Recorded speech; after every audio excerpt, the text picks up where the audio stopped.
Bíblica, Gracia y Verdad. Le damos la bienvenida a todos los asistentes para que sea un tiempo agradable, un tiempo de edificación juntos en la palabra del Señor.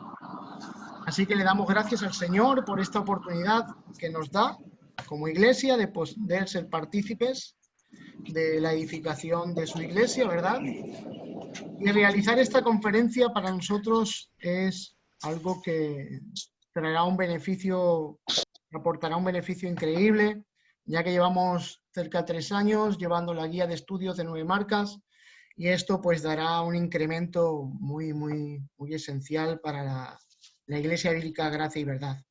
Así que hoy realizaremos nuestra primera conferencia, se basará sobre la introducción a las 9 marcas de una iglesia sana y realizaremos 10 y esta es la primera que vamos a realizar y para ello pues el Señor nos ha permitido tener entre nosotros a nuestro hermano Patricio Ledesma.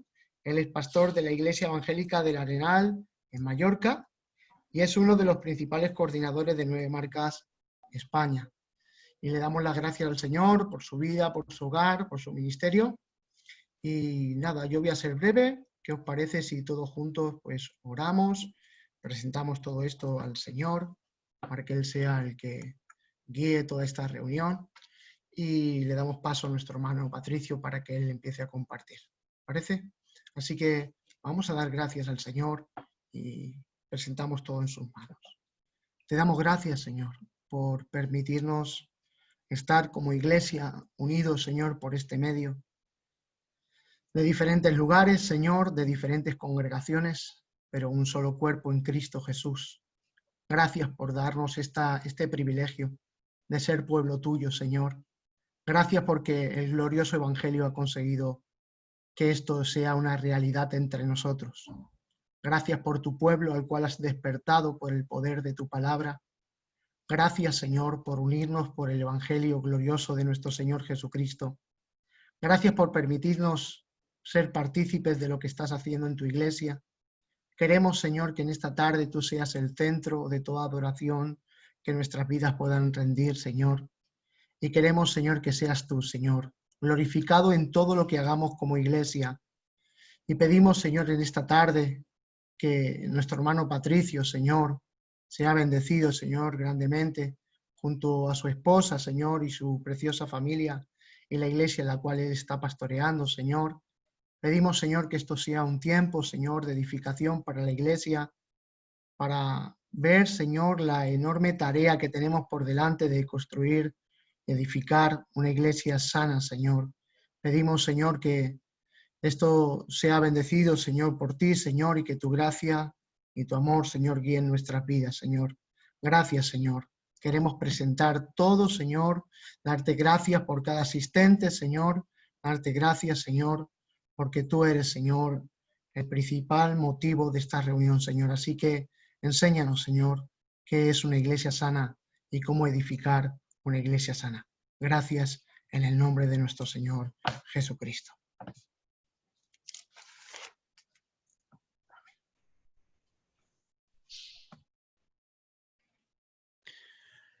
Muy bien, hermanos.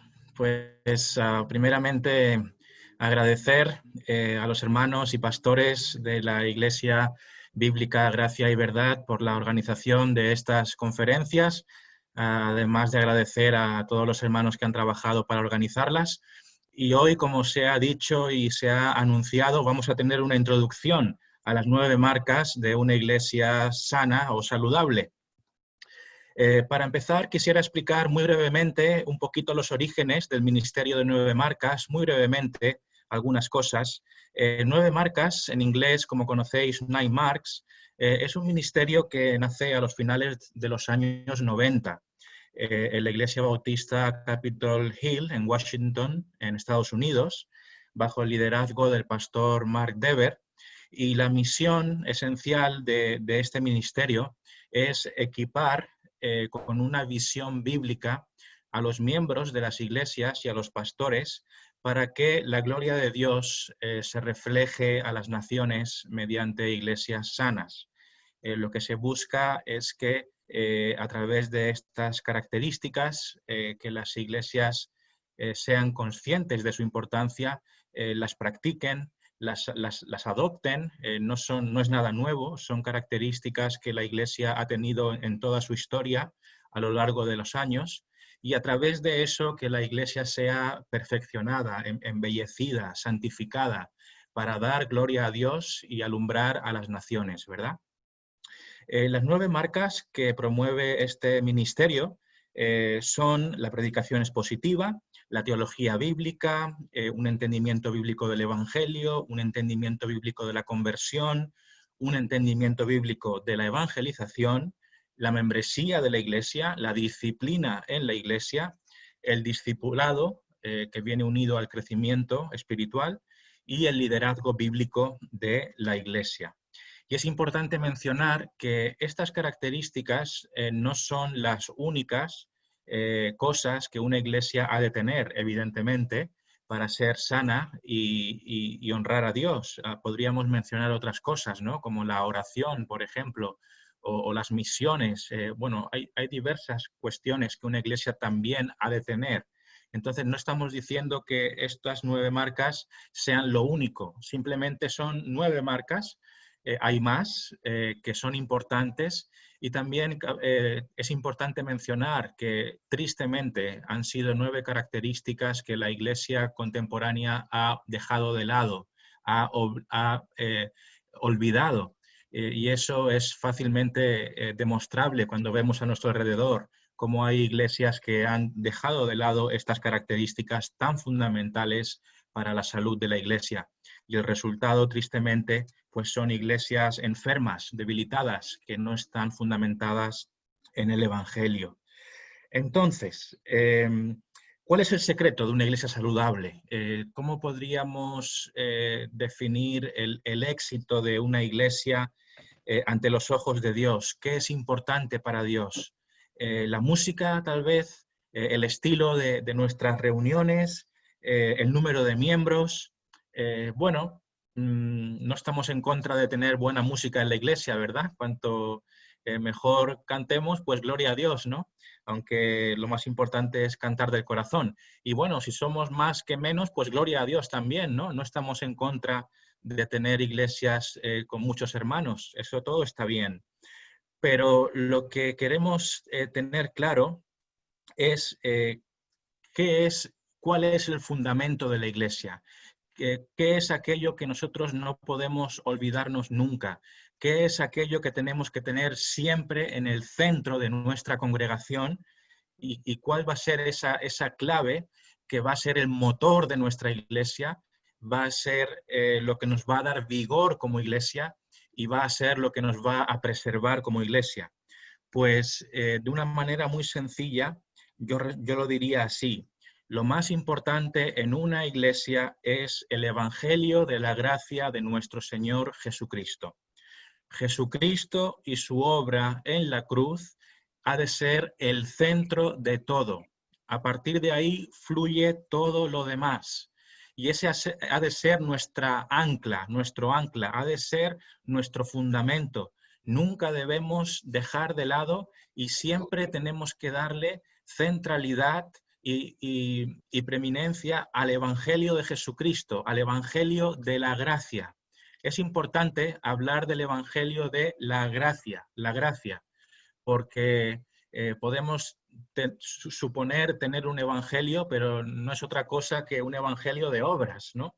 Es muy fácil deslizarse hacia allí, y lo que tenemos que mantener en el centro es la gracia de Dios en ese evangelio, porque cuando mantenemos esa gracia de Dios en el centro, eso es como una luz que va a alumbrar a la iglesia constantemente, y va a preservar a la iglesia de muchos errores.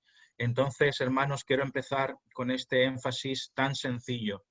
El tesoro de la iglesia es el Evangelio de Jesucristo, casi parafraseando lo que dijo Martín Lutero, ¿verdad? ¿Y qué es el Evangelio?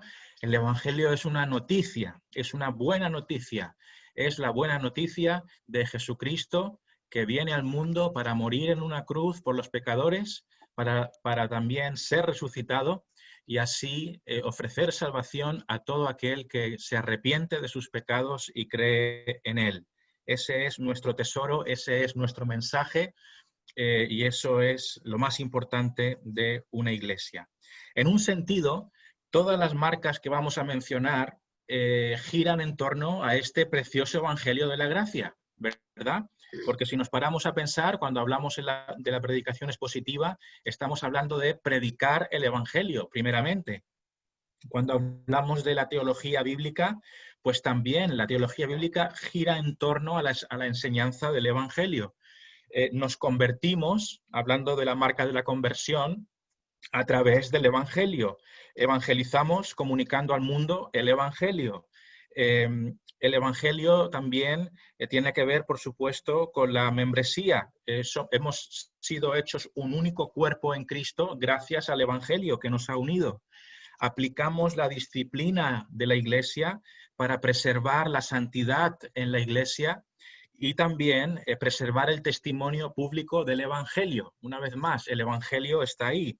Somos discipulados y crecemos espiritualmente gracias al evangelio. El evangelio nos santifica, el evangelio nos hace crecer.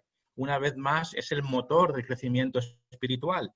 Y también necesitamos líderes fieles que nos enseñen el evangelio y que también con sus vidas sean un ejemplo de vivir una vida como producto de la diferencia que ese evangelio marca en la vida de las personas, ¿no? Entonces, todo gira en torno al evangelio y nunca podemos exagerar ni nunca podemos cansarnos de enfatizar esto. Cristo crucificado es el centro de la iglesia. Entonces, hermanos, cuando una iglesia empieza a alejarse del evangelio, empieza a deslizarse, sea de la manera que sea, se empieza a morir automáticamente, se empieza a enfermar. Cuando la cruz de Cristo es desplazada. Y sabemos que se puede desplazar de tantas maneras, ¿verdad? Estamos constantemente amenazados para cambiar el evangelio por otra cosa y por eso es tan importante preservarlo. Entonces, Cristo crucificado es la clave de una iglesia saludable. Y yo quiero animar a los hermanos y a los pastores a que hagamos de Cristo crucificado nuestra pasión, porque eso es lo que va a dar vigor a nuestra iglesia y le va a dar vida. No busquemos otras técnicas, no busquemos atajos, no hagamos caso a lo que hay ahí fuera, al mundo, a los consejos que nos quieran dar. No necesitamos consejos, hermanos. La Biblia nos dice que es el evangelio el que nos va a dar ese vigor como iglesia. Como dijo Pablo en 1 Corintios 2:2, pues me propuse no saber nada entre vosotros, cosa alguna, sino a Jesucristo y a este crucificado. Para gente lista ya estaba él. Para hablar de cosas sofisticadas, él lo podría haber hecho, pero a él no le interesaba eso, porque nada de eso iba a ser útil sino Cristo crucificado, ¿verdad? Este es el tesoro que tenemos. Entonces, no vayamos de listos, no necesitamos ingredientes o trucos o técnicas para que nuestra iglesia crezca y sea embellecida. No, Cristo es suficiente. La predicación de Cristo es más que suficiente. De hecho, es la única manera de tener una iglesia verdadera y saludable. El evangelio y nada más. Y esto es lo que primero quiero decir porque es el fundamento. Y en esta tarde quiero resaltar la importancia de las 9 marcas y voy a decir 2 cosas sobre cada una de esas marcas. No tenemos mucho tiempo, por supuesto. En el transcurso de las semanas venideras se van a desarrollar estas marcas en detalle, pero por ahora, en esta introducción, voy a decir qué es cada marca en esencia y también por qué es importante, ¿vale? Así que vamos a hacer este viaje a través de las 9 marcas de una manera un poquito rápida, pero con la ayuda de Dios será de bendición. Y la primera marca, si no la conocéis, es la predicación expositiva. ¿Qué es la predicación expositiva? Pues una definición clara y corta es explicar y aplicar un texto de la Biblia. ni más ni menos, explicar y aplicar un texto de la Biblia, y también podemos añadir identificando su mensaje central. Identificando su mensaje central. ¿Qué significa predicar expositivamente? Pues tú coges un texto de las Escrituras, lo lees, lo meditas, oras y lo explicas a la congregación. ¿Qué significa este texto? ¿Qué significó para los oyentes de aquel tiempo? Y cuando ya lo has explicado, después lo aplicas a la vida de la iglesia. ¿Por qué esto es importante para nosotros? ¿Qué aplicaciones tiene? ¿Por qué es relevante para nuestra vida en el día de hoy? Eso es aplicar las Escrituras a la vida de la iglesia. No nos sirve, no nos basta simplemente con explicar el texto, también hay que aplicarlo a la vida de la congregación para que los hermanos vean por qué esto es importante para nosotros, ¿verdad? Entonces, esto es la predicación expositiva, exponer, explicar el texto y después aplicarlo a la vida de la iglesia. ¿Por qué es importante? Pues hay varios motivos por los cuales la predicación expositiva es muy importante. Primero, porque la palabra de Dios es poderosa para crear. Esto lo quiero mencionar porque es importante. La palabra de Dios es poderosa para crear. Primeramente, la palabra de Dios creó el universo, Génesis 1:3, y dijo Dios, sea la luz, y fue la luz. Recordemos, hermanos, que todo lo que existe ha sido creado por la poderosa voz de Dios. Dios habló y el mundo fue. Entonces, aquí tenemos algo que es muy poderoso. Cuando Dios habla, pasan cosas que son de otro mundo. Dios ha creado el universo con su voz, recordemos esto. Y lo que tenemos que darnos cuenta es que no solo Dios crea el universo con su voz, Dios crea la iglesia con su voz.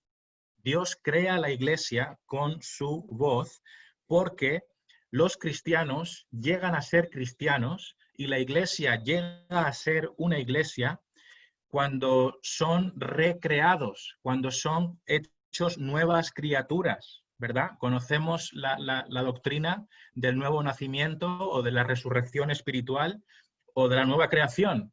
Nosotros somos nuevas criaturas. ¿Cómo hemos llegado a ser nuevas criaturas? A través de la palabra de Dios que nos ha creado. Porque, dice Primera de Pedro 1:23, siendo renacidos, no de simiente corruptible, sino de incorruptible, por la palabra de Dios que vive y permanece para siempre. ¿Cómo hemos sido renacidos? Hemos sido renacidos por la palabra de Dios que vive y permanece para siempre. ¿Qué es lo que nos ha hecho renacer? La palabra de Dios. ¿Cómo podemos traducir la palabra renacer, teológicamente hablando? Nacer de nuevo, ser creados como cristianos. Entonces, nacemos como cristianos a través de la palabra. Entonces, si no hay predicación de la palabra, no hay cristianos, no hay iglesia, no hay nada. Esto es súper importante, darnos cuenta que la palabra tiene, Dios a través de su palabra crea la iglesia. Fijaos si es importante esto.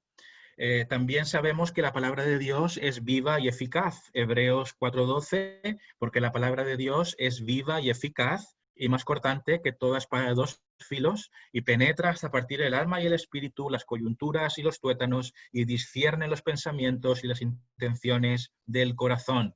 Tenemos la garantía de que la palabra de Dios es viva y eficaz. Si Dios hablando es eficaz, ¿qué más tenemos que añadir? Nada más. Es suficiente con que seamos fieles a su palabra y la expliquemos y la apliquemos y oremos para que el Espíritu Santo obre en los corazones y confiemos en eso y Dios hará. Esa es nuestra labor. Y algo súper importante que tenemos que entender por qué hemos de predicar expositivamente la Biblia es porque a través de las Escrituras, a través de la predicación de la Biblia, Dios no solamente crea la iglesia, también la moldea, también la santifica, la limpia. O sea que la palabra de Dios no solo tiene un poder para convertir, también tiene un poder para santificar, para limpiar. Si no hay palabra, no hay santificación. Si no hay palabra, no hay crecimiento espiritual. Y esto nos lo dice Juan 17:17, cuando el Señor está intercediendo por sus discípulos y dice: santifícalos en tu verdad, tu palabra es verdad. Santifícalos en tu verdad. No hay santificación sino a través de la predicación de la verdad de la palabra de Dios. Entonces, si queremos iglesias saludables, iglesias que crezcan espiritualmente, iglesias que sean perfeccionadas, que sean santificadas, predícale la palabra y Dios va a moldear a esa iglesia, hermano. No busques otra cosa. Por esto es un gran privilegio el que tenemos de edificar iglesias, no con nuestras ideas y nuestras fuerzas, sino con la eficacia de Dios a través de la predicación de su palabra. Y esto es algo tremendamente importante, por eso la predicación expositiva es tan importante. Pasemos a la segunda marca, la teología bíblica. ¿Qué es la teología bíblica? Pues bien, dejadme decir que podemos hablar de la teología bíblica en dos sentidos. De hecho, 9 marcas utiliza la expresión en dos sentidos. En primer lugar, podemos decir que la teología bíblica simplemente es enseñanza de acuerdo a la Biblia, o sea, sana doctrina, enseñanzas que están alineadas con la palabra de Dios. Eso sería una definición básica de la teología bíblica. Teología que es acorde a la Biblia, ¿vale?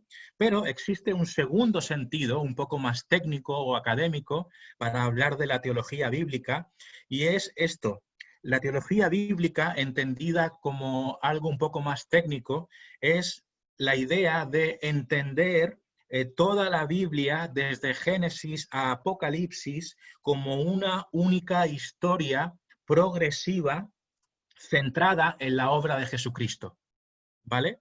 Cuando hablamos de teología bíblica, en un sentido técnico, estamos hablando de esto, de una comprensión desde las escrituras, de principio a fin, como un despliegue de una historia que va progresando poco a poco desde el Antiguo Testamento, ¿verdad? Empezando por la ley, los profetas, después llegamos al Nuevo Testamento y cada vez se va revelando más información, pero al final es una única historia, es un único libro, es una única línea que va de principio a fin y tiene como centro y protagonista a Cristo Jesús desde el principio hasta el fin, y está centrada en la cruz. Entonces, la Biblia es como un triángulo, ¿verdad? Que arriba, en el centro, está Cristo y está su cruz, y todo gira en torno a eso, y la Biblia es una única gran historia. Entonces, esto es importante. ¿Por qué es importante entender la Biblia como un todo, ¿vale? Como un puzzle, que todo se centra en Jesucristo? Pues, en primer lugar, esto nos ayuda a entender bien la Biblia, ¿verdad? Es una guía. Metamos donde nos metamos, en el Antiguo Testamento, en el Nuevo Testamento, en un evangelio, en una carta, sea donde sea que tú vayas a predicar, siempre tienes que predicar con la idea de la gran historia de la redención en mente, porque eso te va a dar la clave de la interpretación. Si no haces eso, vas a interpretar mal la Biblia o por lo menos vas a infrainterpretarla, vas a quedarte corto si no ves la historia completa, ¿vale? Entonces nos ayuda a entender bien la Biblia. Cada texto tiene que comprenderse en su contexto inmediato, pero también a la luz de toda la Escritura, ¿vale? Esto es muy importante porque evita que la Biblia, y esto es el segundo motivo de importancia, evita que la Biblia sea un mero manual de moral. Hoy en día, lo único que se predica muchas veces es moralina, es ánimo moral. Venga, esfuérzate, tienes que ser mejor, tienes que currártelo, tienes que hacer esto y lo otro. Y claro, en la vida cristiana hay que hacer cosas, hermanos, por supuesto, no estamos en contra de eso, debemos esforzarnos. Pero muchas veces se predican textos en los que la conclusión es: haz más de esto. Y eso ocurre porque no ha existido un entendimiento de ese texto a la luz de la historia de la redención.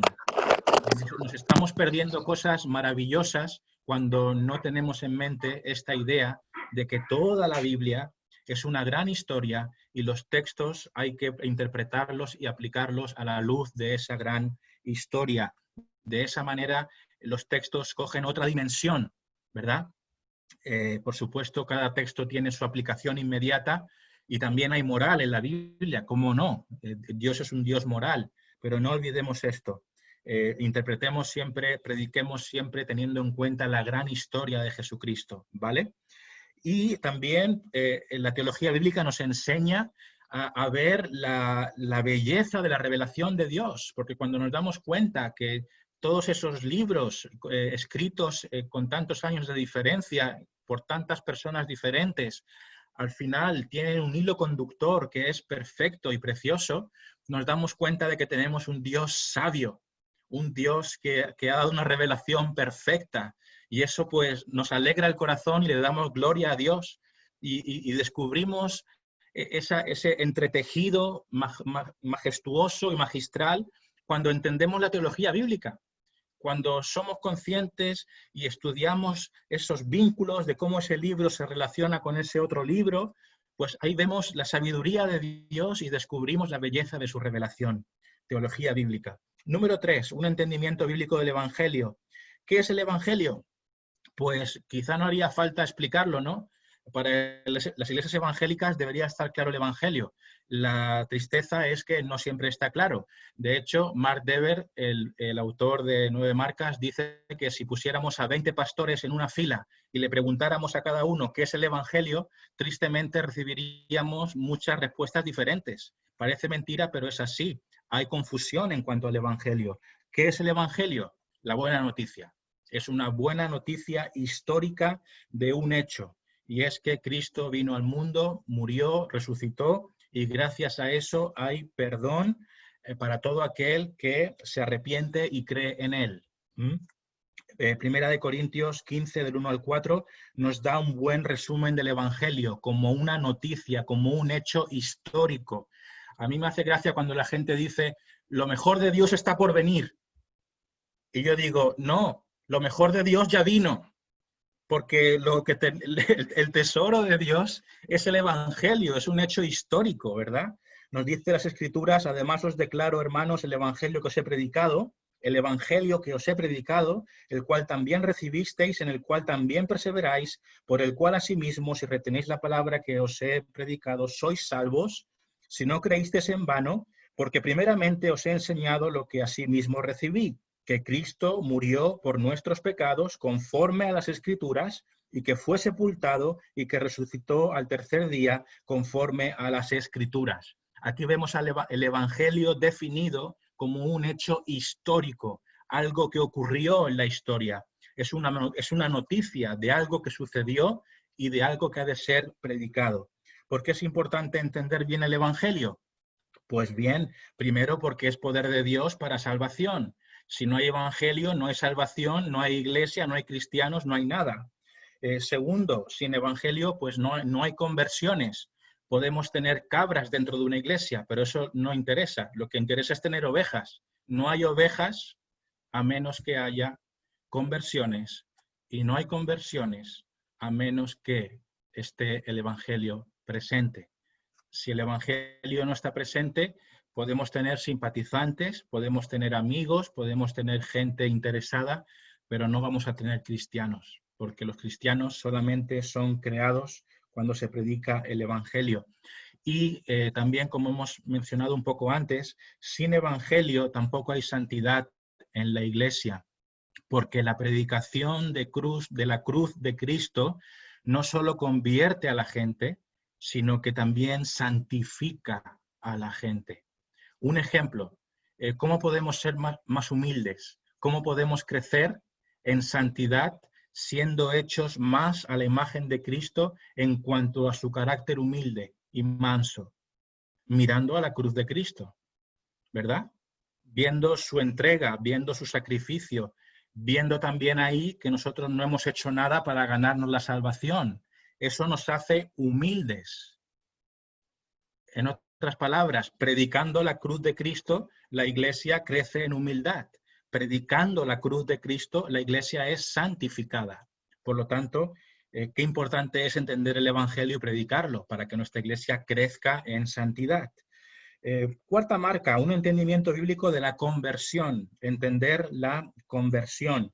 ¿Qué es la conversión? La conversión cristiana es cuando una persona se arrepiente de sus pecados y cree en Jesús, experimentando un cambio real en su vida. Es un giro en la vida, es pasar de vivir de una manera a vivir de otra. Es cuando una persona pasa de muerte espiritual a vida espiritual. La doctrina de la conversión. Sí, es un hecho real. La gente se convierte y es una doctrina histórica que debemos recuperar y tener presente. La conversión de las personas a través de la predicación. Y es muy importante entender la conversión para saber que no es meramente una decisión superficial. Claro que existe un componente de una decisión, ¿verdad?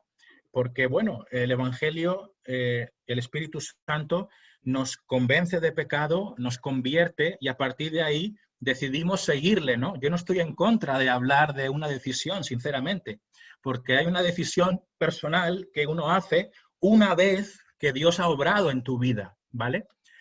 Pero sí que cometemos un error al hablar de una decisión, si con decisión queremos decir que soy yo el que tengo la clave para decir, ah, mira, yo voy a ser cristiano y ya está. Bueno, tú puedes decidir lo que quieras, pero mucho de eso se queda en la nada a menos que haya habido una obra de transformación realizada por el Espíritu Santo en nuestros corazones. Entonces, ¿cuál es la clave de la conversión? Es la obra de Dios en el corazón. Es una obra soberana de Dios en el corazón. Es Él quien transforma nuestros corazones, nos da nueva vida, nos da nuevos deseos, nos da una nueva orientación, nos da otra forma de pensar. Es Él quien hace la obra de la conversión. Eso sí, somos nosotros los que creemos y los que nos arrepentimos, ¿verdad? No somos marionetas, somos nosotros los que respondemos, pero siempre inducidos por el Espíritu Santo de Dios. Por eso toda la gloria es para Él, ¿verdad?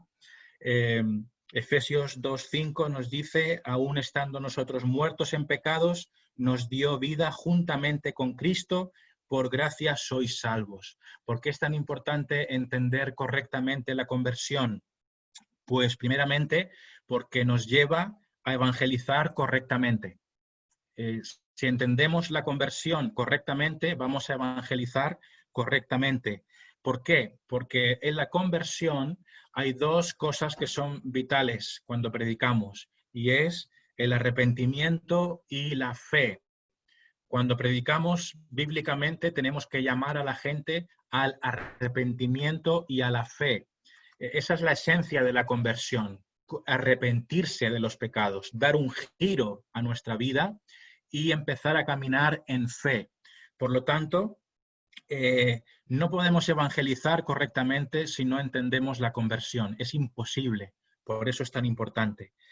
También es muy importante entender la conversión porque nos da ánimo y nos da confianza cuando evangelizamos, porque estamos confiando en que va a ser Dios el que va a cambiar el corazón de la persona, ¿verdad?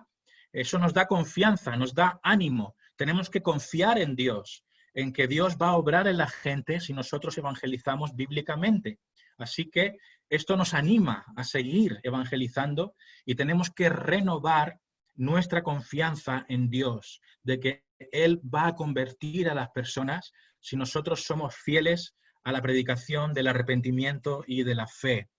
Y también es importante la conversión en un aspecto más en la vida de la iglesia, porque la conversión distingue a las personas que están en la iglesia, a los que pertenecen al pueblo de Dios y a aquellos que están fuera de la iglesia.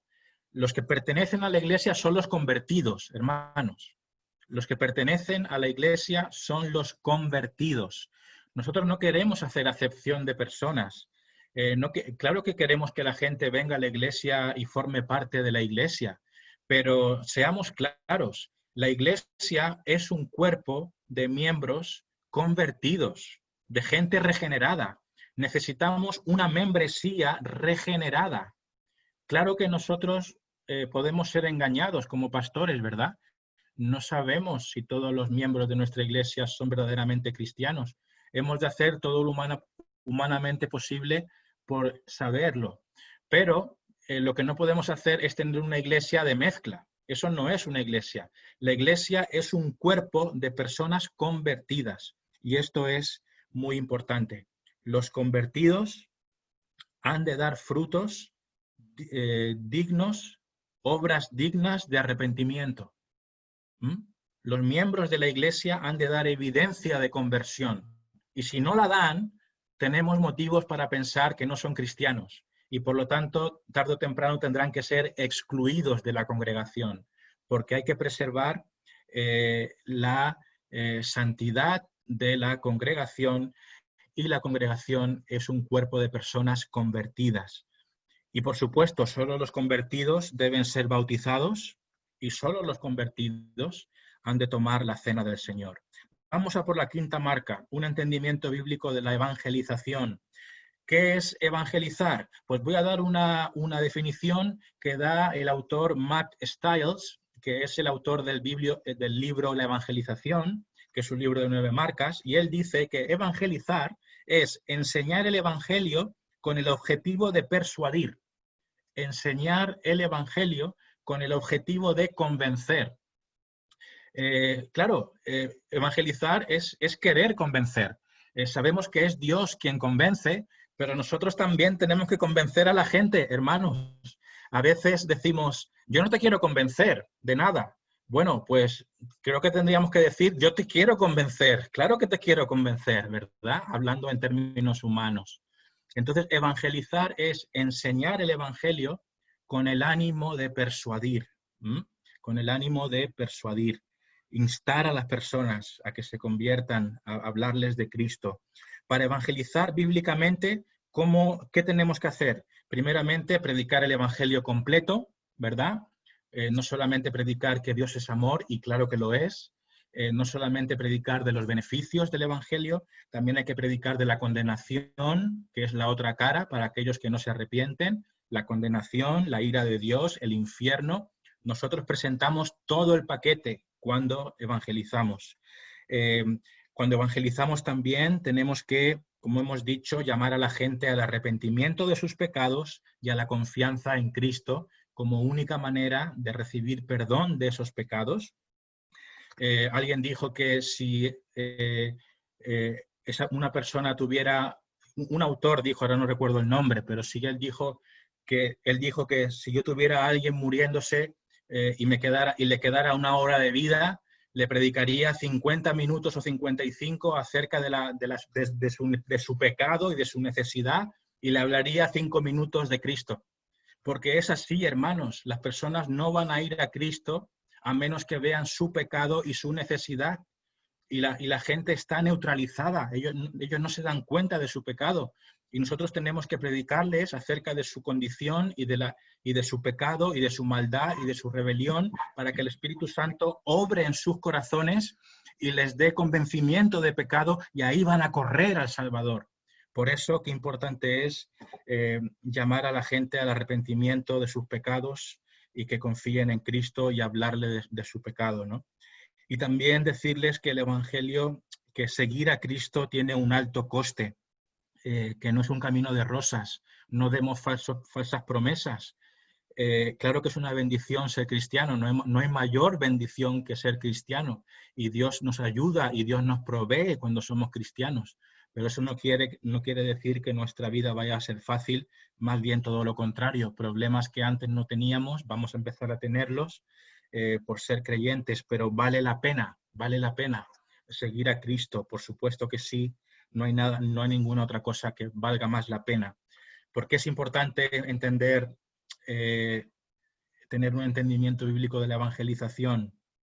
Pues simplemente si no entendemos, si no tenemos una comprensión adecuada de la evangelización, no vamos a evangelizar. Vamos a estar haciendo cualquier otra cosa. Vamos a estar dando mensajes motivadores, vamos a estar animando a la gente. Muchas cosas se pueden hacer, pero que en el fondo no tienen valor porque no es una evangelización real. Entonces, esto es muy importante. Sexta marca, la membresía de la Iglesia. ¿Qué es la membresía de la Iglesia? Es un compromiso que cada cristiano debe tener para asistir, amar, servir y someterse a una iglesia local. Yo quiero que os enamoréis de esta doctrina, hermanos, la membresía de la Iglesia. Qué doctrina tan preciosa, tan poco conocida, tan poco practicada en muchas iglesias, pero qué importante. Hermanos, la membresía de la iglesia y la disciplina de la iglesia son como la columna vertebral de la iglesia. Son tremendas doctrinas que tenemos que abrazar y valorar muchísimo. Textos bíblicos que nos hablan de la membresía. Pues la Biblia distingue, primeramente, entre los que están fuera de la iglesia y los que están dentro de la iglesia. Primera de Corintios 5, 12, 13 nos dice, Primera de Corintios 5, del 12 al 13, porque qué razón tendría yo para juzgar a los que están fuera. ¿No juzgáis vosotros a los que están dentro? Porque a los que están fuera Dios juzgará. Quitad pues a ese perverso de entre vosotros. Claramente la Biblia habla de los que están dentro y de los que están fuera. Hay una distinción, hay una clara línea de los que pertenecen al cuerpo y de los que no pertenecen al cuerpo. Yo sé que hay gente que no le gusta, incluso creyentes que no les gusta usar este tipo de vocabulario, porque parece exclusivo, ¿no? Lo que se lleva hoy es la inclusividad. Todos para adentro, todos para adentro. Ah, has venido hoy, venga, ya eres de la iglesia. No, señor. No, señor. Hay que marcar una franja, los que están dentro y los que están fuera. Y ha de ser así, porque la Biblia habla en esos términos, los que están dentro y los que están fuera. Y eso es la membresía de la iglesia. Claramente la Biblia habla también de la iglesia como un cuerpo de miembros, literalmente. Primera de Corintios 12, 27 dice, vosotros pues sois el cuerpo de Cristo y miembros cada uno en particular. La Biblia describe a la iglesia como un cuerpo humano, figuradamente, ¿verdad? Y dice que cada miembro pues es una parte del cuerpo, o sea que nos da imágenes que nos hablan de este concepto que es la membresía. Algunos dicen, no, es que en la Biblia no vemos claramente una lista de miembros oficial y demás. Bueno, eso es cierto, pero eso no quita que implícitamente y bastante claramente la doctrina de la membresía está dentro de la Biblia. ¿Por qué es importante la membresía? Porque da un testimonio claro de quién pertenece a la iglesia y de quién representa a Jesús ante este mundo. Esto es muy importante. La membresía puede verse como un cuerpo que representa a Cristo ante los ojos de los no creyentes, hermanos.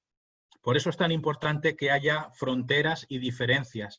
¿Quiénes representan a Cristo en este mundo? Los cristianos miembros de la iglesia, ¿vale? Y los que están fuera no representan a Cristo.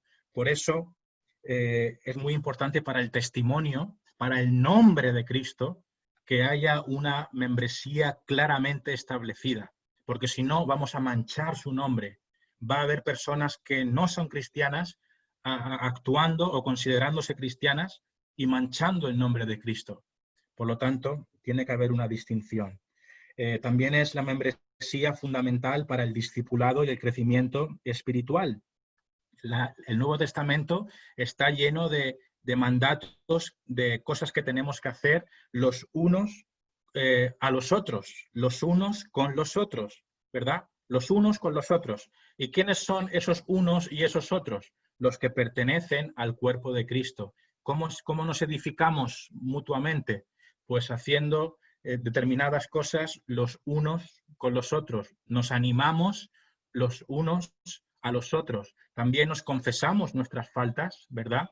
No en el sentido católico, evidentemente, los unos a los otros. Nos animamos los unos a los otros. Hay muchas cosas que hacemos los unos con los otros, siempre dentro de ese cuerpo que es la Iglesia. Otra cosa muy importante en cuanto a la membresía, permite que los pastores sepan quién son las ovejas.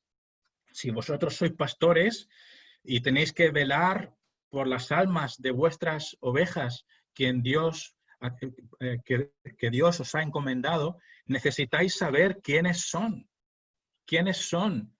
¿A quién podéis supervisar espiritualmente? Aquellos que se han sometido al liderazgo de la Iglesia. Y esos son los miembros, nadie más. Por lo tanto, sin una membresía no puede haber un buen pastorado, jamás. Es necesario tener una membresía definida para que los pastores puedan hacer su labor.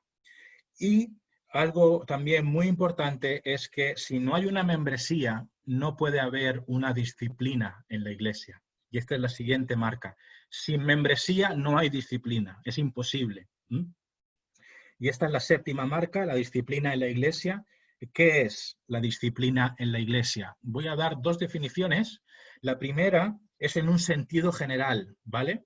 Y es que todo lo que la Iglesia hace para que sus miembros crezcan en santidad y para que sean preservados del pecado, eso se puede considerar disciplina también, en el sentido de que es una disciplina formativa. Es una disciplina formativa y en un sentido preventiva también. Esto es antes de que suceda el pecado y las faltas, ¿vale? Porque ahí viene el segundo tipo de disciplina, que es la correctiva, ¿vale? Entonces, cuando hablamos de disciplina formativa o preventiva en un sentido, pues estamos hablando de la predicación, de la enseñanza, de la oración, de la adoración, de la supervisión de los pastores. Cuando tú adviertes a un hermano y le dices, hermano, ten cuidado con esto, eso es disciplina. Es disciplina formativa. Estás evitando que haya caídas, que haya problemas, que haya pecados en la Iglesia, y la enseñanza de por sí cumple esa función.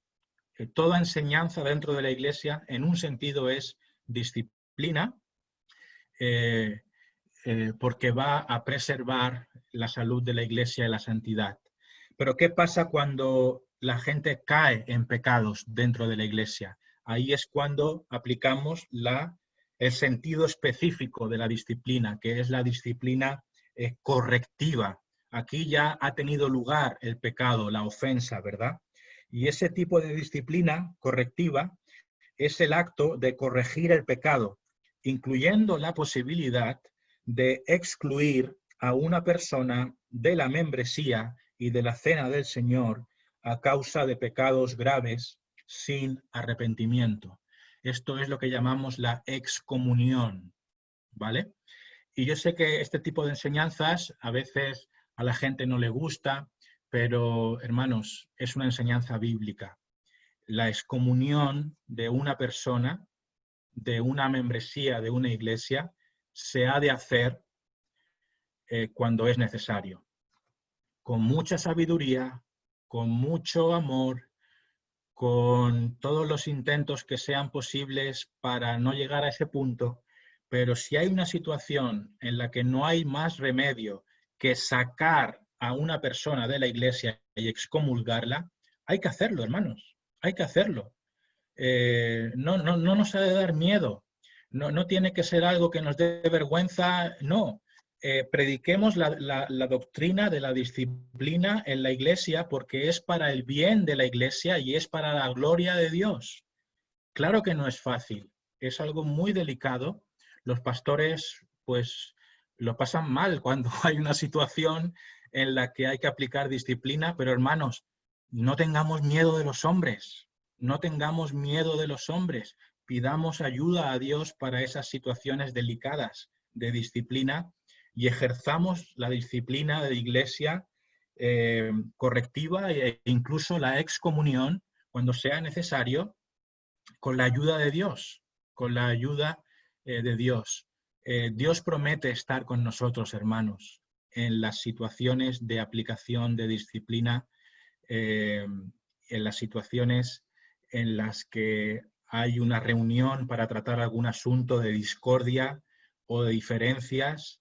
Es esa promesa famosa que la Biblia da, ¿verdad? Que donde hay 2 o 3 congregados en mi nombre, yo estoy en medio de ellos. Eso es en un contexto de un problema, de que hay un tema que tratar, que es delicado, pero Dios promete estar con nosotros en esas situaciones. Así que tengamos valor para atajar el pecado y no toleremos el pecado dentro de la iglesia, porque Dios nos va a pedir cuentas si hacemos eso. No importa cómo se llame el hermano, no importa su apellido, no importa si es mi hijo, no importa si es mi abuelo, mi tío, no importa, hermanos. Y este es otro tema también, ¿verdad? Cuando hay personas que son allegadas, es triste, pero la disciplina es para todos, con la ayuda de Dios. Primera de Corintios 5, del 3 al 5, dice: ciertamente yo, como ausente en cuerpo, pero presente en espíritu, ya como presente he juzgado a que tal cosa ha hecho. En el nombre de nuestro Señor Jesucristo, reunidos vosotros y mi espíritu, con el poder de nuestro Señor Jesucristo, el tal sea entregado a Satanás para destrucción de la carne, a fin de que el espíritu sea salvo en el día del Señor Jesús. Ese es un contexto de un caso de inmoralidad dentro de la iglesia, y el apóstol dice que yo ya he sacado a esa persona de la iglesia, ¿verdad? Y que es mejor que salga de la iglesia, porque eso es un recurso para que esa persona se dé cuenta de su pecado, y quizá Dios obre con ese acto de excomunión para que esa persona se dé cuenta de su pecado y sea posteriormente restaurada. Porque la finalidad de la disciplina es la restauración. Nosotros excomulgamos como un acto de amor para que esa persona pueda darse cuenta de sus pecados y volver al redil. ¿Por qué es importante la disciplina? La formativa es importante para crecer adecuadamente, ¿verdad? Sin disciplina, los niños no crecen adecuadamente, crecen rebeldes. Del mismo modo, un cristiano sin disciplina formativa va a crecer como ese árbol torcido, ¿verdad? Y la correctiva preserva la santidad dentro de la iglesia. A través de la disciplina correctiva preservamos la santidad. Marca 8, el discipulado. ¿Qué es? Discipular es ayudar a otros a seguir a Jesús. Es una de las definiciones sencillas que podemos darle al discipulado. Es hacer un bien espiritual intencional, a alguien para que esa persona sea más como Cristo. Discipular significa hacer lo que es necesario para que nuestros hermanos sigan a Cristo, para que sean discípulos de Cristo, para que crezcan espiritualmente, ¿verdad? En definitiva, les estamos ayudando a crecer en santidad. Y yo lo que quiero mencionar aquí es que ha de ser algo intencional, intencionado, en el sentido de que hemos de hacer discípulos. Es una misión que tenemos. No es algo que hay que improvisar, no es algo que hay que hacer cuando nos acordemos.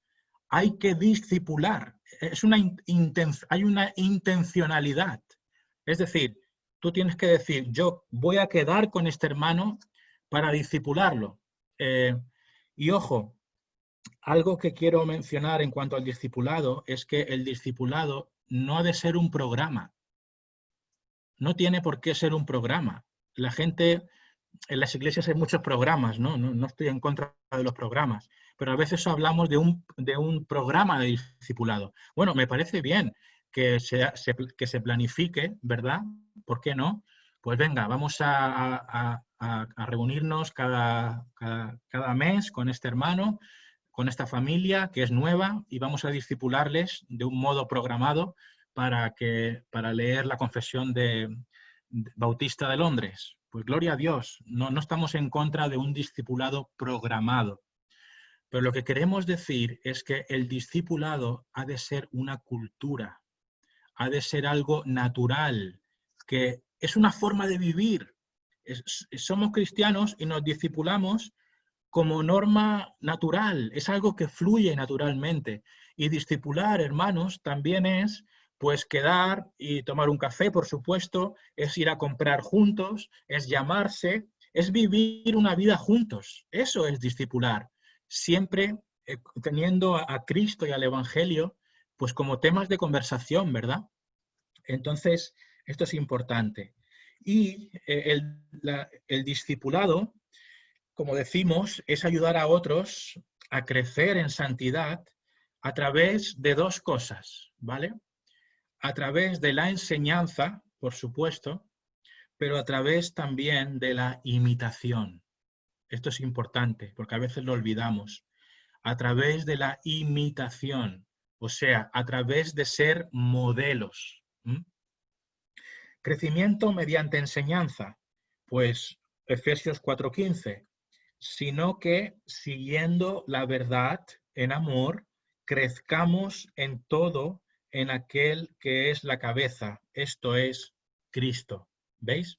Ahí hay un ejemplo de crecimiento a través de instrucción, porque dice, sino que siguiendo la verdad, ahí está la instrucción, la enseñanza en amor, crezcamos en todo. ¿Veis? Crecimiento a partir de la enseñanza. Pero también hay crecimiento a través de la imitación. Filipenses 4:9. Lo que aprendisteis y recibisteis y oísteis y visteis en mí, esto haced, y el Dios de paz estará con vosotros. Esto es el apóstol diciendo, seguid mi ejemplo. Yo sé que hay personas que dicen, bueno, Cristo es un ejemplo demasiado alto para nosotros, y tanto que lo es, y tanto. Otros dicen, Pablo es un ejemplo demasiado alto. Bueno, podríamos decir que sí, pero también podríamos... Pablo dice que lo que no quiere hacer, eso hace, con lo cual tampoco era un santo. Seamos claros.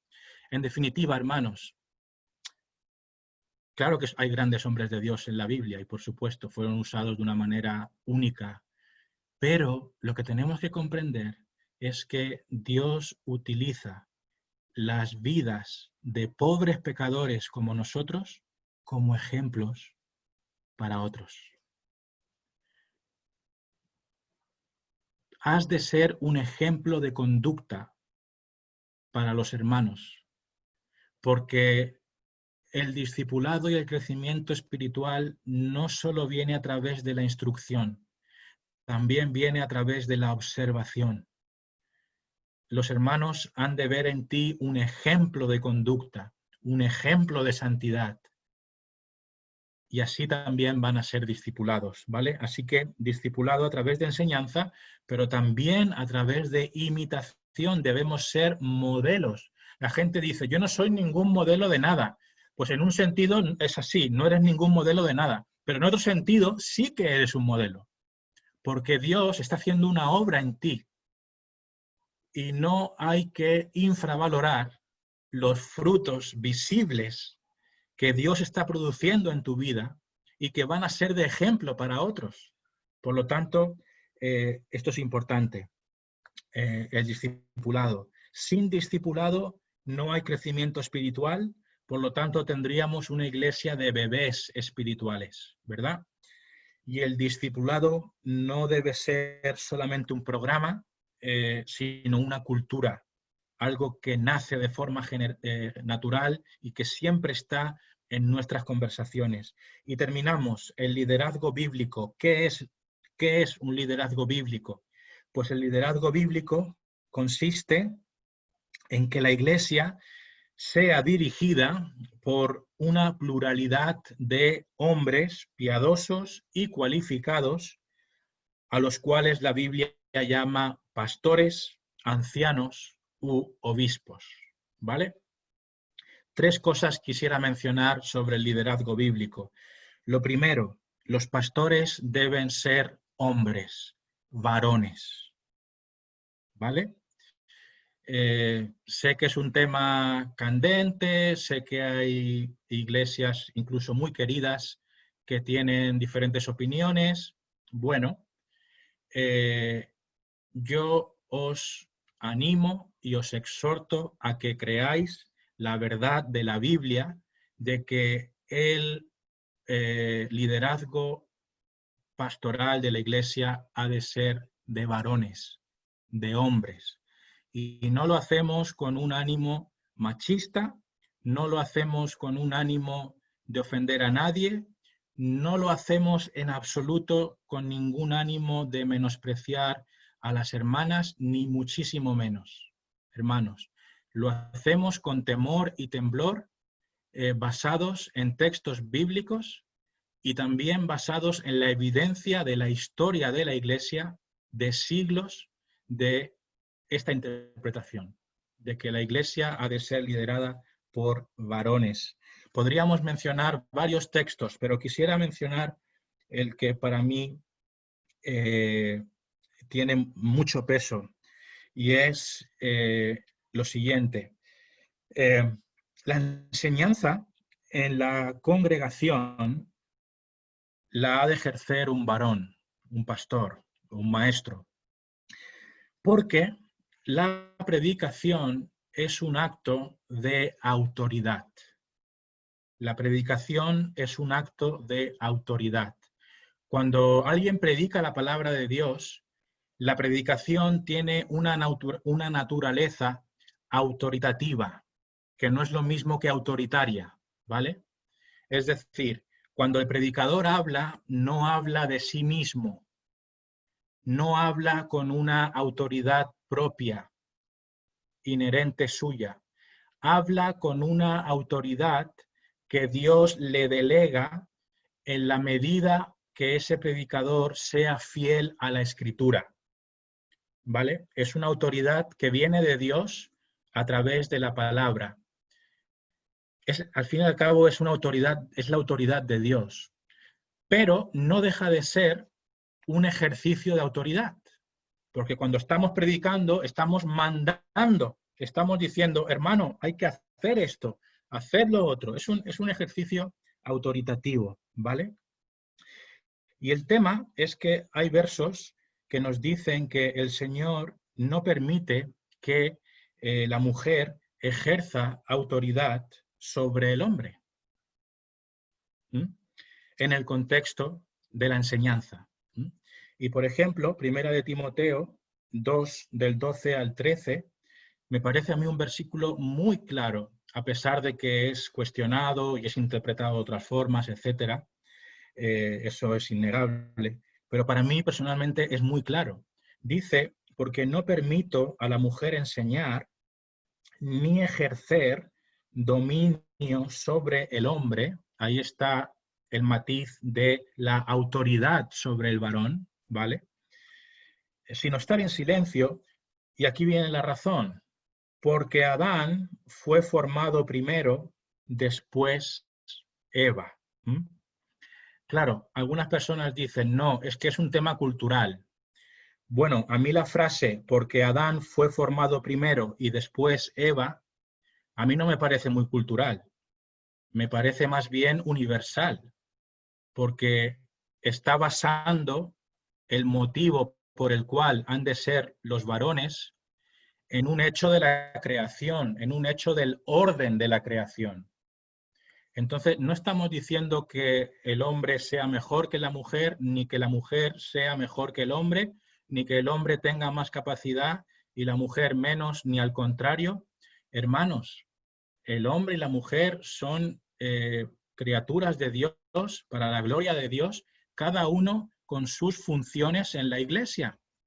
Y en este texto se dice que la mujer ha de guardar silencio, no ejercer dominio, autoridad sobre el varón, sobre los varones, y por lo tanto no ha de enseñar en ese contexto específico, ¿verdad? Que es la congregación reunida, por un motivo anclado en el principio de la creación, que no es dependiente de situaciones culturales. Dice, porque Adán fue formado primero y después Eva. Que el Señor nos dé humildad en cuanto a esto, que nos dé sabiduría, que Él nos ayude, ¿no?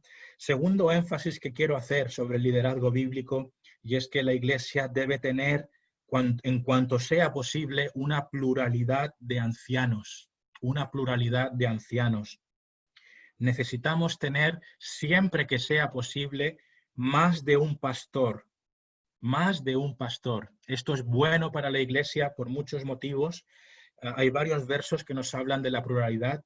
Hechos 14:23 dice, y constituyeron ancianos en cada iglesia. Ancianos en cada iglesia. Y habiendo orado con ayunos, los encomendaron al Señor en quien habían creído. No hay que nombrar ancianos a la ligera. No porque tener una pluralidad sea bueno, vamos a elegir al primero que venga como anciano. No. Pero en cuanto veamos, en cuanto podamos, y es más, es nuestro deber discipular y trabajar para producir más ancianos cuanto antes, porque eso va a hacer bien a la congregación. Yo quiero, con mucho amor, que nos quitemos el chip del superpastor, hermanos. Eso ya ha pasado de moda. Y no lo digo porque sea una moda, sino que porque considero que es un error. Es un error. Superpastores, hombres orquesta, hombres que están ahí 20 años y pobres de ellos porque terminan mal, muchos. Claro que terminan mal porque es una gran obra, muy exigente, hermanos, liderar al cuerpo de Cristo. Necesitamos un equipo de pastores, un equipo de pastores. Un único pastor se va a quemar en el ministerio. Necesita ayuda de otros hombres. La iglesia es enriquecida cuando tiene pastores con diferentes dones, ¿verdad? Nos complementamos unos a otros. Uno predica un poquito mejor que el otro es más cercano que otro. Todos deberíamos ser buenos predicadores, buenos discipuladores, pero no siempre es el caso, ¿no? Dios nos ha hecho un poco diferentes, pero cuando tenemos varios pastores con diferentes dones y puntos fuertes, eso es una gran bendición para el cuerpo de Cristo. Por eso, oremos por tener pluralidades de ancianos, ¿vale? Y lo último, pastor es igual a anciano y anciano es igual a obispo, ¿vale? No tenemos al pastor en el nivel 1 y a los ancianos en el nivel 2. Yo no sé de dónde salió eso. No, tenemos a los pastores en una única fila y todos son iguales en autoridad y en todo. Nada más, es muy sencillo. Tenemos una pluralidad de pastores. Y si queremos, pues una pluralidad de ancianos, que es lo mismo, ¿vale? Según la Biblia, un pastor es lo mismo que un anciano. No hay dos niveles. Y es lo mismo que un obispo. Claro, esa terminología no la utilizamos nosotros. Pero bueno, eso ya es otro tema, ¿no? Entonces, hermanos, hablemos de los pastores de la iglesia. Eso creo que es sano para la iglesia. O bien hablemos de los ancianos de la iglesia. ¿Qué más da? Pero que nuestra congregación entienda esto, que lo entienda, que no vean al pastor y después vean a los ancianos porque no sabemos de dónde ha salido esa idea, pero el hecho es que se da, ¿no? Conclusión, y acabamos. Pastor, ¿qué puedes hacer para que tu iglesia sea una iglesia sana? Predica expositivamente la palabra, explica el texto y aplícalo identificando el mensaje central de ese texto. También te quisiera animar a predicar un texto. No está mal predicar de varios textos, no pasa nada, pero es aconsejable utilizar un único texto y después apoyarte en otros textos para, cuando sea necesario y adecuado, reforzar tu mensaje central. Pero hermano, si empiezas a marear a la congregación y coges 5 textos, los vas a matar. Porque primero no van a entender nada. ¿De qué ha predicado el pastor? Bueno, ha estado muy bien, pero no sé muy bien lo que ha dicho, porque ha usado tantos textos que... No, un texto, no pasa nada, un texto da mucho de sí, no infravalores la palabra de Dios. Con un texto es más que suficiente. Y utiliza otros textos para fortalecer tu mensaje central. Pero va a ser muy bueno que elijas un texto solo, como norma habitual, ¿vale? Hay otros tipos de predicación, como la temática, también está bien cuando es necesario, no pasa nada. Pero como norma habitual, un texto bien explicado, bien aplicado, complementado con otros textos que refuercen y den claridad. Esa es la estrategia general. Enseña la Biblia como un todo, cada texto a la luz de su contexto inmediato, pero también a la gran historia de redención de Jesucristo, ¿verdad? Cada texto, pues lo aplicamos de manera inmediata con lo que significa en ese contexto, las aplicaciones prácticas para nuestra vida, pero nunca olvidemos la dimensión de que ese texto está dentro de una gran historia y forma parte de esa gran historia de redención. Y ahí es cuando enganchamos con el Evangelio, ¿verdad? Porque hay que enganchar con el Evangelio. De eso se trata la predicación cristiana. O si no, sería una predicación católica o musulmana o los testigos de Jehová. Y nosotros no somos eso. Nosotros tenemos algo mucho mejor. Tenemos el Evangelio de la gracia de Jesucristo, que es el único mensaje verdadero. Con lo cual hay que enganchar bien con el Evangelio a través de la teología bíblica, haciendo vínculos con la cruz, pero de la manera adecuada. Mantén el Evangelio en el centro. El Evangelio es el tesoro de la Iglesia. En el momento que te desvíes a derecha o a izquierda del Evangelio, vas a empezar a perder a tu Iglesia. Vas a empezar a matarla poco a poco. Promueve un entendimiento bíblico de la conversión. Promueve un entendimiento bíblico de la evangelización. Constituye una membresía oficial en tu iglesia si no tienes una membresía. Si no tienes una membresía, constitúyela. Pero bueno, tampoco te apresures. Hay que hacerlo poco a poco, entendiendo qué es la membresía, enseñando a los hermanos qué es la membresía. Constituir una membresía no es de la noche a la mañana.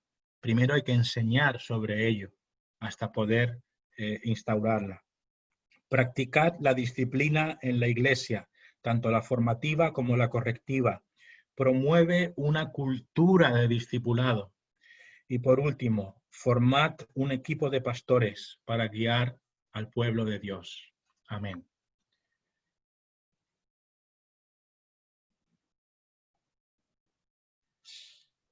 Amén. Gracias le damos al Señor por este tiempo que nos ha permitido pues, disfrutar de esta introducción a cada una de las marcas de una iglesia sana. Es lo que nosotros estamos experimentando es, como iglesia, es que exponer las marcas muchas veces es fácil, ¿verdad? Pero muy pocas veces es fácil de aplicarla, ¿no? En ciertas personas, en ciertos miembros de la congregación, y quisiéramos vivirlo, no solamente enseñarlo, sino también vivirlo, como una experiencia de iglesia, ¿no? Una eclesiología bíblica, como son las 9 marcas, y queremos llegar a vivirlo. Ahora creo que las preguntas que vamos a hacer son 9, no son 100, Patricia, así que tranquilo, nos llevará poco tiempo. Y creo que van a ser edificantes. Así que nuestro hermano Antonio y nuestro hermano Adolfo pues van a ser ellos los que expongan cada pregunta. Amén. Bueno, gracias hermano Patricio por la exposición. Vamos a comenzar. Como ha dicho el pastor, son 9 preguntas, haciendo un poco de referencia a las 9 marcas. Entonces comenzamos con la primera. Las 9 marcas intentan que la iglesia sea sana y saludable. Esa es la intención. Pero ¿cuál es la responsabilidad que tienen los ancianos y miembros de una iglesia en la edificación de la misma?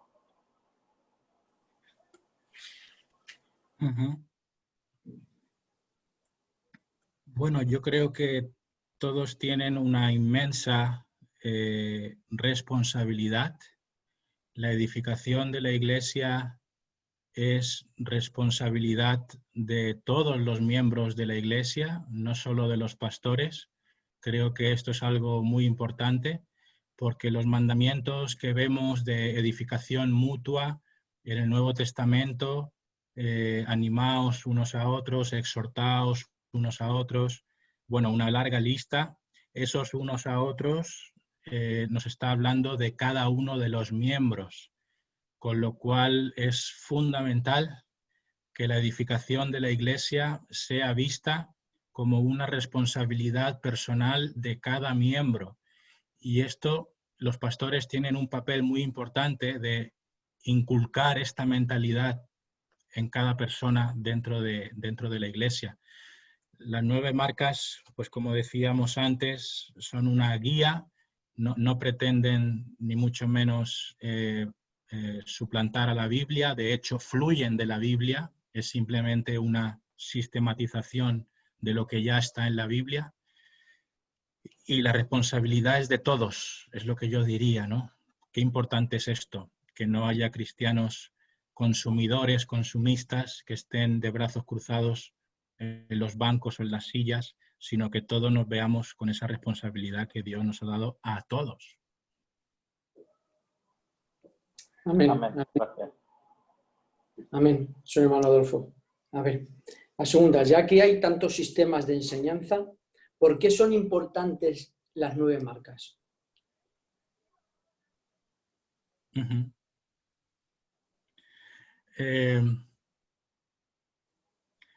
Bueno, las 9 marcas en cuanto a la enseñanza son muy importantes porque se fundamentan en un tipo de enseñanza concreta que descarta a todas las demás y es primeramente la palabra de Dios expuesta. Entonces, la exposición bíblica de las Escrituras, de hecho, es la primera de las marcas y está como primera marca, no de casualidad, porque a través de la exposición, la explicación y aplicación de la Biblia, es a partir de ahí que fluye todo lo demás. Entonces, claro, hay diferentes tipos de enseñanza en este mundo, ¿no? Hay enseñanzas pues visuales, hay enseñanzas que tienen que ver con las motivaciones, libros de autoayuda, diferentes técnicas de instrucciones. Podríamos entrar en el mundo de los negocios, técnicas diversas, pero las 9 marcas, de una manera muy humilde, nos están diciendo que solo hay una forma que vale la pena utilizar y el método de Dios es la exposición, la explicación y la aplicación de su verdad, que es la única que es eficaz. Entonces todo lo demás sobra. Por esto las 9 marcas son importantes. En realidad el ministerio no es que tenga importancia en sí, no damos protagonismo al ministerio, sino que damos importancia a la esencia, y es que Dios obra mediante la predicación y la enseñanza de las Escrituras como método único y diferenciado a todas las demás técnicas humanas. Amén. Bueno, la tercera pregunta. Sabiendo que el fundamento de la Iglesia son los apóstoles y profetas, ¿las 9 marcas sustituyen o edifican sobre esto?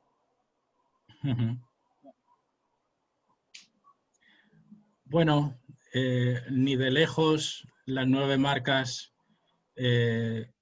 o el ministerio de 9 marcas o nadie relacionado con este ministerio pretende cumplir ninguna función que se acerque ni de lejos a los apóstoles o a la autoridad apostólica, ni mucho menos.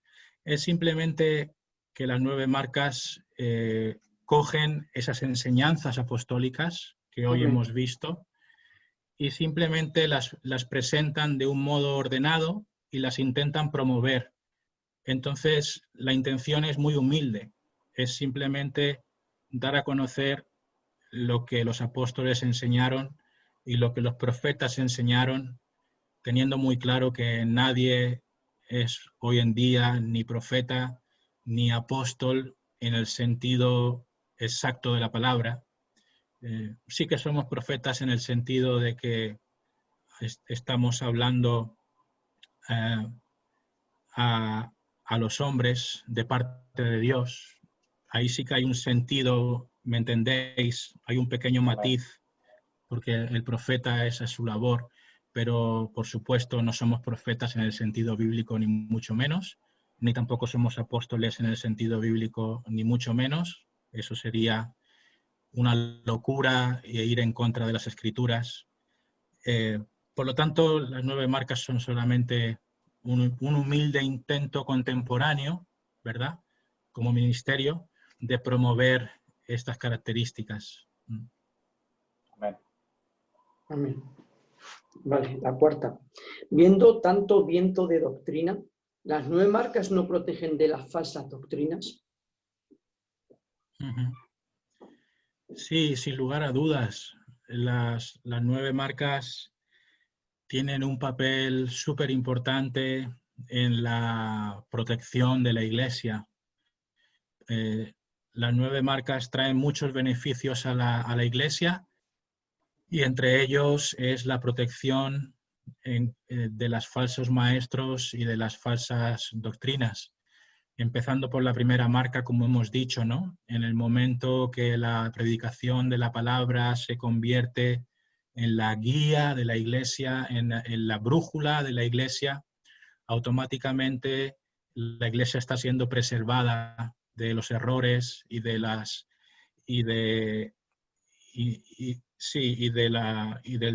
las personas que tuercen las escrituras, ¿no? También cuando hay otras muchas otras marcas, como el entendimiento bíblico de la conversión, entendimiento bíblico de la evangelización, entendimiento bíblico, la teología bíblica, todas ellas nos están ayudando a protegernos de las falsas enseñanzas. Como hemos dicho, ¿no? La teología bíblica, ese entendimiento de la Biblia como un todo, eso es como una brújula que nos ayuda a interpretar la escritura, ¿no? Con lo cual nos está preservando de los errores, porque la teología bíblica te está diciendo que este texto significa esto, pero que además lo puedes aplicar de una determinada manera sin salirte de estos parámetros, con lo cual eso es protección para la Iglesia. Y así podríamos ir mencionando cada una de las marcas, cómo tienen un papel preservador y de protección, sin lugar a dudas. Amén. Quinta pregunta. Para ser realmente una iglesia sana, ¿deben estar presentes el total de las 9 marcas? Sí, yo creo que sí. No solamente las 9 marcas han de estar presentes, sino muchas otras, otras cosas más también, como hemos dicho al principio, ¿no? Las 9 marcas no pretenden ser una segunda Biblia ni nada de eso, ni una circular del Papa evangélico ni nada parecido, pero son fundamentales las 9. No hay ninguna que podamos descartar. No hay ninguna que podamos descartar. Si descartamos alguna de ellas, la Iglesia va a estar coja y al final va a ser problemático. Y además las marcas, si os habéis fijado, están entrelazadas. Entonces, en un sentido, cuando la Iglesia empieza a adoptar esas marcas, automáticamente adopta las otras. Porque claro, cuando predicas expositivamente y enseñas la palabra de Dios te hace ver la importancia de todas las demás marcas. Entonces, la Iglesia ha de adoptar las 9 marcas y más, ¿no?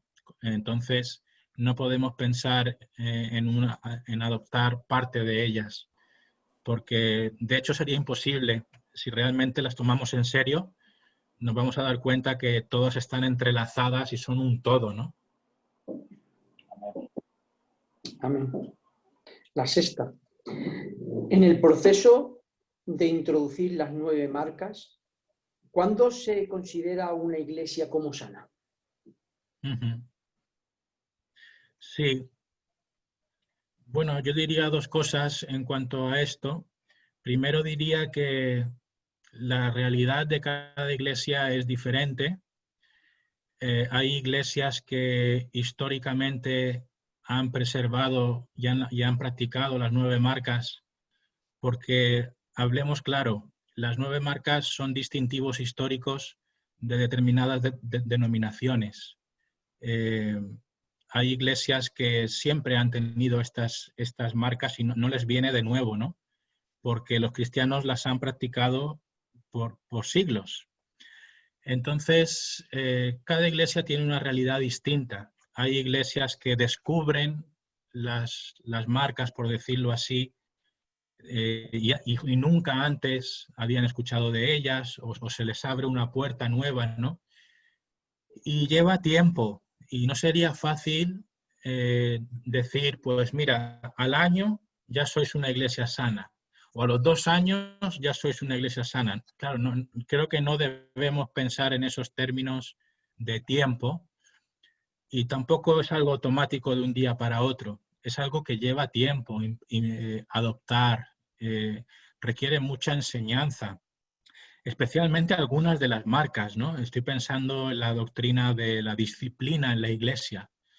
Si tú coges una iglesia que no ha sido instruida en la doctrina de la disciplina en la iglesia, dice Mark Dever en uno de sus libros que si estás en una iglesia así, que tiene ya un recorrido de años sin tener disciplina, no instaures la disciplina. Claro, él está diciendo de un día para otro. ¿Entendéis lo que quiero decir? No seas imprudente, porque si tú llegas con la disciplina de la iglesia y la empiezas a practicar del tirón, por las bravas, sin haber enseñado, sin haber acostumbrado a la iglesia a que se someta a la autoridad de la Biblia, sin haber explicado por qué es necesaria la disciplina. O sea, hace falta tiempo para educar a la iglesia en la enseñanza bíblica antes de instaurar ciertas prácticas. Se necesita tiempo de preparación para que cuando llegue el momento de... Claro, tú tienes que tener... Estoy hablando de un ejemplo, por ejemplo, de un pastor que llega a una iglesia que tiene décadas de historia y que nunca se ha practicado la disciplina eclesial, la excomunión de miembros, que nunca se ha visto eso. Un pastor sabio va a tomarse el tiempo de primero educar a la iglesia antes de instaurar esa práctica concreta, porque es necesario que los miembros vean por sí mismos que es una necesidad bíblica esta práctica, ¿no? En otras palabras, intentando responder a la pregunta, instaurar las marcas va a depender de cada iglesia. Cada iglesia está en un determinado estado en el tiempo y en la medida que esa iglesia no haya sido enseñada en estas doctrinas, va a ser el tiempo que se requiera para educarla en estas doctrinas, con lo cual se necesita sabiduría. En algunas iglesias esa sanidad se va a empezar a ver al año, en otras va a requerir varios años quizá. Entonces cada iglesia es un poco un mundo. Amén. Aleluya. Gloria a Dios. Seguimos con la séptima pregunta. ¿Cuál de las 9 marcas es más relevante para la Iglesia? Bueno, eso es una pregunta difícil porque todas tienen su importancia, ¿verdad? Pero si nos dijeran, tienes que arrancarle el libro de Mark Dever todas las páginas y quedarte con una, pensando así un poco rápido, yo me quedaría con la predicación expositiva, que es la primera. Porque como iba metido todas las demás, pues ya está, que nos quiten todas las demás hojas, pero ya con la predicación le hemos metido todo, porque cuando empiecen a predicar los pastores positivamente, todo lo demás va a fluir por sí mismo, ¿no? Entonces, todo es importante, pero todo fluye de la palabra de Dios, con lo cual, si tuviéramos que elegir, pues vamos a quedarnos con la primera, si nos persiguieran. Yo tengo una pregunta sobre la predicación expositiva. Y como se habló de la predicación expositiva y la predicación temática, como el hilo, ¿no? Porque hay muchos pastores, como por ejemplo Spurgeon o algunos puritanos que cogían un versículo y lo hacían más temático, ¿no? Entonces, allí, ¿dónde sería expositivo? ¿Dónde puedes coger tus ideas y tal? Porque si es una marca bíblica y la iglesia de Spurgeon y otras iglesias históricas que han habido, nadie dudaría, ¿no?, de que glorificaron a Dios, ¿no? Aunque con errores. Y entonces, en ese tipo de predicaciones, que hay mucha gente que siempre predica así, en muchas iglesias, ¿tendría que quitarlo radicalmente o se puede mezclar de alguna forma? Sí, bueno, yo creo que es interesante darse cuenta que la predicación expositiva no excluye el tratar temas, en el sentido de que tú, por ejemplo, puedes predicar expositivamente de un texto que está hablando sobre un tema concreto y tú estás predicando expositivamente. ¿Qué quiere decir predicar expositivamente? Que coges un texto, lo explicas y lo aplicas.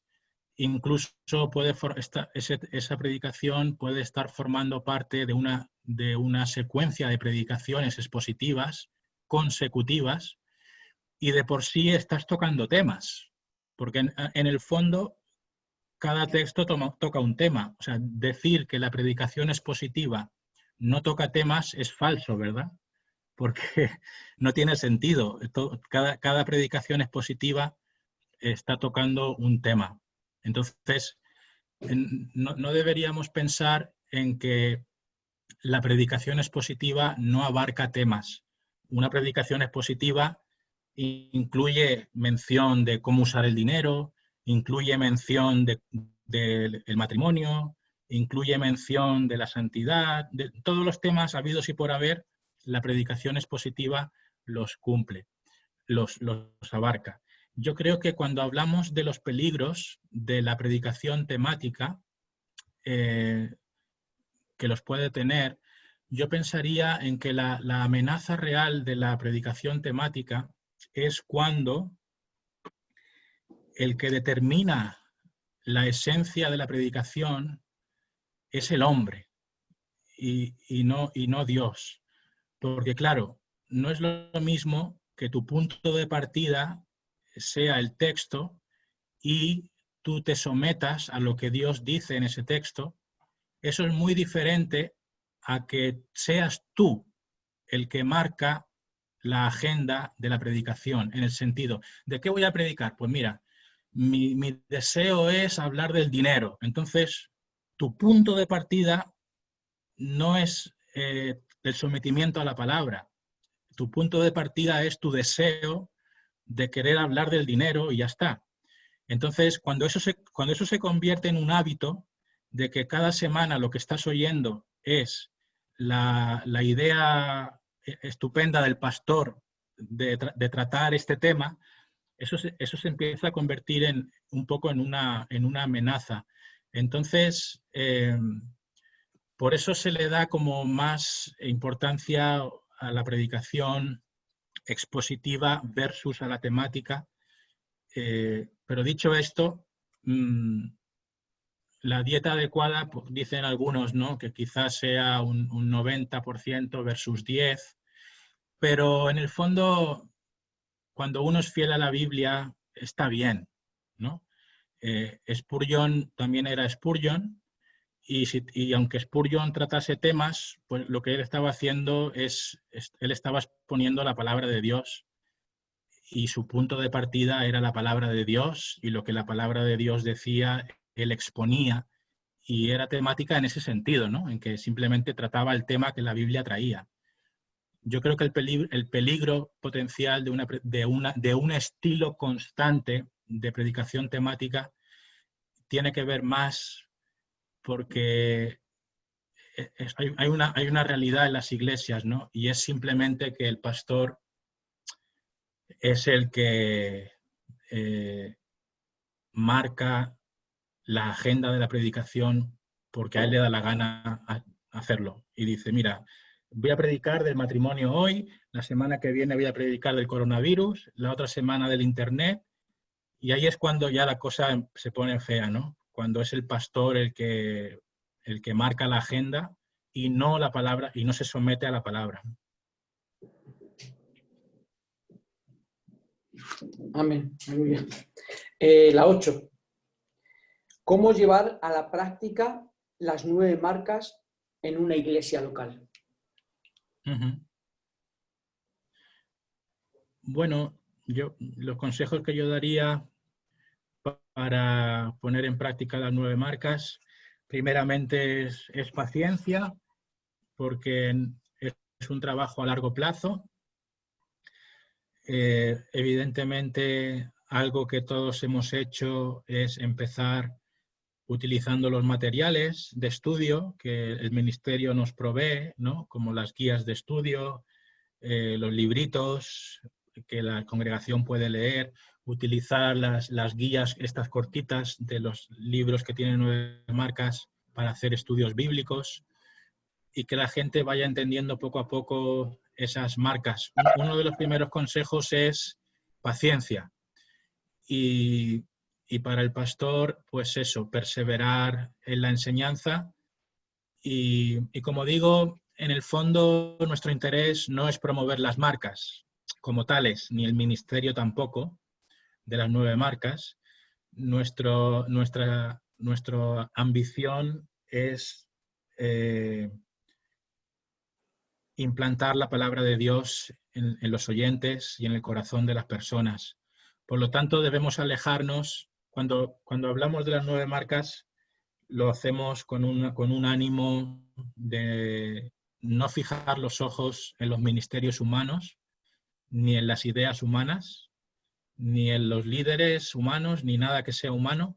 Simplemente es un medio para que las iglesias adopten la verdad bíblica, y eso se hace a través de la enseñanza, fundamentalmente, y también orando al Señor para que genere frutos esa enseñanza constante y sobre todo paciente, hermanos. Los pastores tenemos que ser muy pacientes. No nos tenemos que poner nerviosos ni ser impacientes. Cuando tú te pongas impaciente de ver que un miembro no progresa, acuérdate de ti mismo 10 años atrás. Y cuando te avergüences de ti mismo, te harás humilde y dirás, bueno, tengamos paciencia que el Señor haga su obra, ¿no? Entonces, a mí uno de los consejos más valiosos que me ha dado un pastor es que seamos pacientes con los hermanos y el Señor irá obrando en ellos. Amén. Bueno, con esta pregunta concluimos el interrogatorio. Uy, se escucha un poquito de lejos. Se escucha muy de lejos. Amén. Vale, esta es la última pregunta. ¿Cuál es el resultado al llevar a cabo en la iglesia la exposición de las 9 marcas? Sí. Bueno, el resultado es progresivo, pero real. Y en pocas palabras, el resultado es una iglesia embellecida, una iglesia perfeccionada, una iglesia que va dando frutos poquito a poco, humildemente, una iglesia caracterizada por los frutos del Espíritu, la humildad, el amor, la fe, todos esos frutos preciosos de la iglesia de Cristo se empiezan a visualizar poquito a poco a medida que la iglesia va siendo moldeada por la palabra de Dios. Entonces, esto es el gran privilegio que tenemos, ¿no? Ser testigos de ese perfeccionamiento que sabemos que no llega de un día para otro. Y por terminar y poner la guinda a todo esto, hay un gran consejo y una gran recomendación. ¿Qué podemos hacer como pastores? Lo más importante que podemos hacer por nuestra iglesia. Y se resume en 2 P's en inglés, ¿no? Y es preach and pray. Predica y ora. Es decir, expón la palabra, esfuérzate por predicarla, enseña la Biblia a tus hermanos y ora para que Dios dé frutos. Eso es lo más grande que podemos hacer. Qué 2 consejos tan simples, pero qué gran impacto, ¿no? Domingo tras domingo, hermano, no te canses de predicar humildemente, sistemáticamente las Escrituras y ora para que Dios moldee a su iglesia y te moldee a ti, porque tú eres el primero que necesitas ser moldeado. Entonces, estamos delante de una carrera de fondo. De hecho, es una carrera hasta la muerte, ¿verdad? Estas marcas, Dios a través de estas marcas va a ir moldeando a la congregación poquito a poco en la medida que vayamos progresando en la predicación y vayamos orando por los hermanos. Así que oremos por fruto. Amén, muchas gracias. Amén. Gracias, Patricio, por tu tiempo, por la exposición esta tarde, por las preguntas respondidas y damos gracias al Señor por tu vida. Está con nosotros también, este es el principio de algo que vamos a comenzar, que hemos comenzado para los siguientes 9 sábados, que vamos a estar compartiendo por las marcas de una iglesia sana. Está también nuestro hermano Daniel, que también compartirá un entendimiento bíblico del evangelismo. Y también está nuestro hermano Julián Crespi, que nos compartirá también el día 1 de agosto el liderazgo bíblico.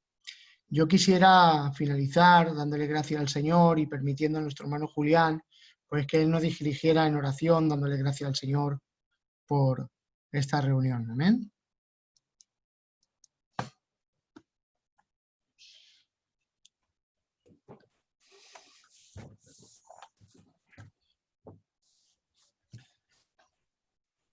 Te damos gracias, Señor, porque tú has permitido que podamos estar reunidos en esta tarde para escuchar la exposición de tu palabra en este sentido de las marcas de una iglesia sana.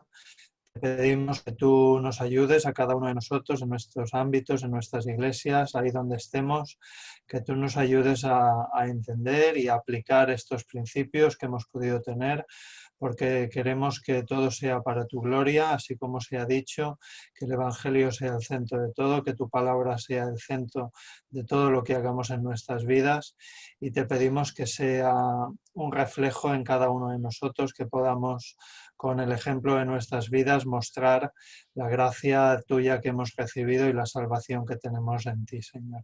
Te pedimos que tú nos ayudes a ser sal y luz ahí donde estemos cada uno de nosotros y que podamos llevar tu palabra y darte a ti la gloria con todo lo que hacemos, Señor. Bendice a cada uno de nosotros, bendice a nuestras iglesias, a nuestras congregaciones y ayúdanos en todo. En el nombre de Jesús, amén. Amén. Pues nada, lo dicho, pues continuamos el próximo sábado con nuestro hermano Alberto Puente y nos hablará acerca de la predicación expositiva. Y nada, continuamos orando por todo esto que el Señor está haciendo en nuestros medios y que sea una realidad vivida en medio de nuestra congregación y de las congregaciones que queremos tener una línea de una iglesia sana. Así que Dios os bendiga muchísimo. Ahora ya, como bien siempre decimos, tenemos un espacio para abrazarnos virtualmente, saludarnos y despedirnos. Amén. Que Dios os bendiga muchísimo. Y gracias al Señor por todo.